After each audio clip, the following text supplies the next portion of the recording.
In this video, we're going to determine whether the given value is a solution to the equation. So let us look at our first problem. So we are given an equation and we are also given variables. And we want to know if the variable is a solution to the equation. So the first thing we're going to do is we're going to write out the equation and replace x with the given variable. Once we do that, then we check to see if the left side of the equation is equal to the right side of the equation. So first, let us start with part A, and then we will also work part B. So for part A, let us replace x with the given variable, which is x equals 0. So we're going to say 0 minus 2 is equal to 5 times 0 plus 6.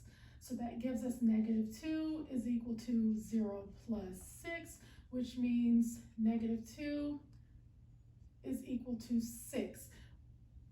So right away we see that the left side of the equation does not equal the right side of the equation. Therefore, x equals 0 is not a solution. Now let's look at part B. So for part B, we're just going to replace x with the given variable, which is x equal negative 2. So we're going to say negative 2 minus 2 is equal to 5 times a negative 2 plus 6, which means we have negative 4 is equal to negative 10 plus 6, which means we have negative 4 is equal to negative 4. Sure enough, we see that the left side of the equation is equal to the right side of the equation. Therefore, x equals negative 2 is a solution. So part B is a solution. Now let's look at our second problem. Again, let's look at part A. We're just going to plug x equals 4 into the equation wherever we see an x. Okay, so we have 2 over 4 is equal to 1/3 plus 1 over 4 plus 2, which means we have 1/2 because 2 over 4 reduces to 1/2, right? So then we have 1 over 3 plus 1 over 6. Now we need to go ahead and simplify the right side of the equation. So we need a least common denominator. Our least common denominator is a 6. So we have 1/2 is equal to 2 over 6 plus 1 over 6.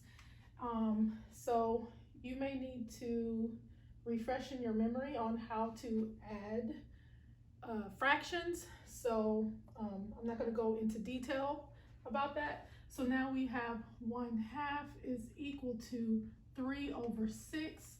3 over 6 reduces to 1/2, so we have 1/2 is equal to 1/2. Sure enough, the left side of the equation is equal to the right side of the equation. So x equals 4 is a solution. Now let's check x equals 1. So we have 2, so for part B, we have 2 over 1 is equal to 1/3 plus 1 over 1 plus 2, which means we have 2 is equal to 1/3 plus 1/3. So we have 2 is equal to 2/3. Now right away we see that 2 does not equal to 2/3.